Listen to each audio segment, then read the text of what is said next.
Almost 2 years ago, the Fortnite community would experience Doomsday, the first of many world-ending events that would follow throughout the year. It wasn't long before Galactus would fly to the island and rip the 0 point out before it would nearly explode, destroying everything in existence. All of this tied together to reveal Operation Skyfire, an assault on an alien mothership that was bigger than the island itself.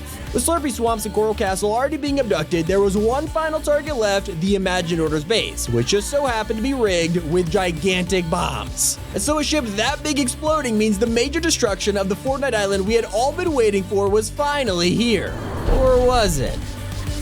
As the mothership blew into a million pieces and came hurtling down, it was so easy to miss one huge problem. Dirty Docks, Steamy Stacks, and Misty Meadows were completely obliterated. So the community rushed to check out the destruction, and as we got on the battle bus, everything was untouched. That's just the first plot hole, because if you truly paid attention, you'll notice the mothership was taken down over Misty Meadows, but somehow ended up on the north side of the island? Yeah, this is what it looks like for it to land there. I mean, come on, Epic, what is this? Fortnite's biggest event had a ridiculous amount of inconsistencies, and as a storyline nerd, I had to find other plot holes. It got so much worse. In the second season of Fortnite Chapter 2, we were introduced to Midas and his henchmen, a new type of enemy to fight that actually spoke. Hey!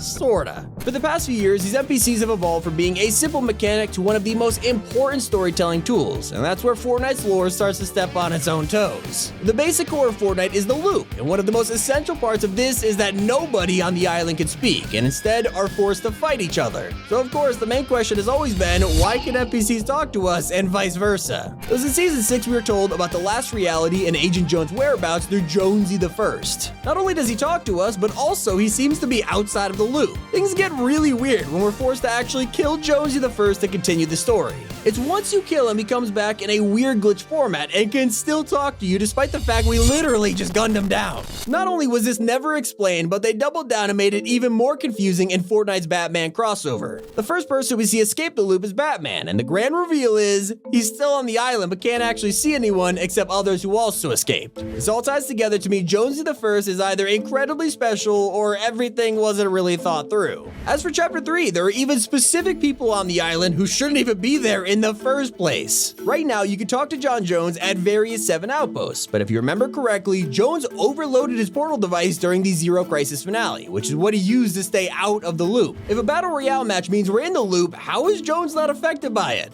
You gotta understand, the 7 all wear their iconic airtight suits, so they're not affected, so it makes perfect sense for them to be able to speak. If Jones isn't wearing anything and his portal device is gone, we're not making a lot of sense here. The mystery behind the loop feels like a huge inconsistency, and we may never get a true explanation for it, with the same being said for Galactus. With our perspective flipped in Chapter 3, we now know that the 0 point is in the center of both islands. We can now ask the question, why did Galactus go to the top of the Chapter 2 island to grab the 0 point when he could have just gone through the water in the middle? Also, how did Galactus get to the island if it's surrounded by a giant bubble? And probably one of the biggest questions that nobody's asking is, where were the 7 during this? This season it was uncovered that they've been hiding on the flip side of the island at the Sanctuary. But with Galactus threatening to devour the 0 point and end reality as we know it, why didn't the 7 intervene? I mean, imagine what they had to been seeing. 3 months later in Season 6, Agent Jones betrays the Imaginator to save the 0 point. He stole files related to the 7 and used them to summon the Foundation for a deal to give up Geno and the sisters to fix the 0 point. When he realizes that it's too late to stop the explosion, he decides to contain it by creating a tower of stone known as the Spire. But nobody could have predicted just how big of a problem this would cause. All of a sudden, it was more than a spire, it was the center of Fortnite, and when you walked to the top of the POI, the name of it would change to the 0 point.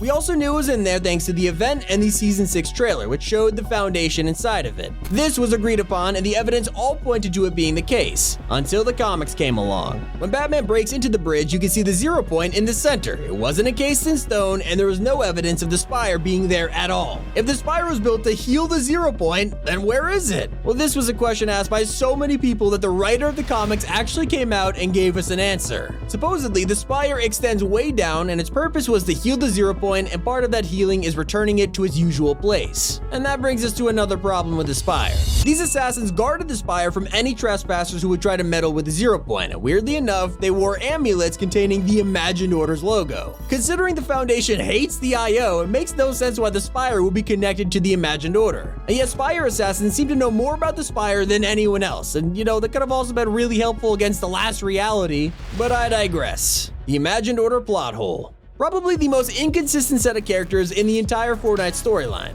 For years, we have known the Imagined Order as a group of people who want domination over the 0 point. They want to control it, run the loop, and learn all of the 0 point secrets in order to unlock power over reality itself. But this entire plot has been thrown out of the window on multiple occasions. In the Zero Crisis, Sloan reminds Jones that he took an oath and devoted his life to the Order. This means that all employees of the Imagined Order take some kind of oath to dedicate themselves to studying the 0 point and keeping control of it. That's how much they care about their quest for power. Except when the 0 point is on the brink of explosion, Sloan and the rest of the IO simply don't care. They just tell Jones to save himself and get as far away as possible. If the IO are so invested in keeping control of reality, why are they so cool with letting it explode? They also remained in the shadows when Galactus came to the island. Instead, heroes from the Marvel Universe had to be brought by Thor in order to deal with it themselves. So either the IO is incapable of protecting the 0 point on their own, or they don't care as much as we thought. And that brings us to the most important live event of Chapter 2, which takes place at the bridge. And let me tell you, this has been driving me crazy. Once the Foundation saves Agent Jones from Sloan, we end up in the room with the 0 point. I mean, here it is right here.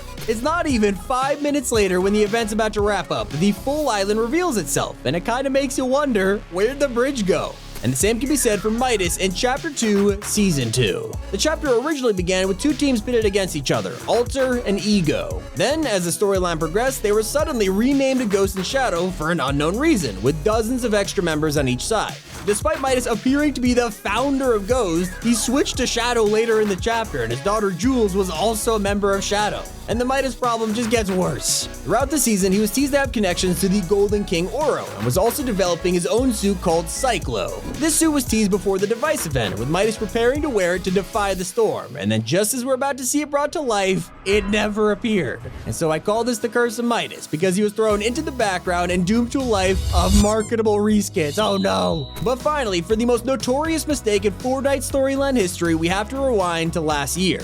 During the Zero Crisis, fans noticed a secret reality that sent the internet into a complete frenzy. For a brief second in the cinematic, you could spot this location, which looks identical to the Fortnite Island, but was insanely realistic and had some mysterious characters. They are worshipping the 0 point in a reference to Praise the Sun from Dark Souls, and despite the fact that it's been over a year since this reality first appeared, it hasn't been explained, and it looks like we won't ever see the answer. And some mistakes in the storyline haven't just been subtle ones. Sometimes Epic simply just get things wrong. We've had blog posts in the past that have given us completely false information, like the time in Season 5, where Epic claimed that the bounty hunters were actually fighting against the loop, even though they were there to protect it. On another occasion, an official DC announcement post claimed that the Foundation was someone who previously worked for the Imagined Order, and we all went nuts over this one, thinking DC just leaked the Foundation's backstory. And it turned out to be a simple case of mistaken identity. And a question we still find ourselves asking as we come to the end of Season 1 is, where's the Foundation's gun? He holds it in the render for the official skin, but walks around the island with an MK7. I mean, let's just pray this plot hole gets filled in soon.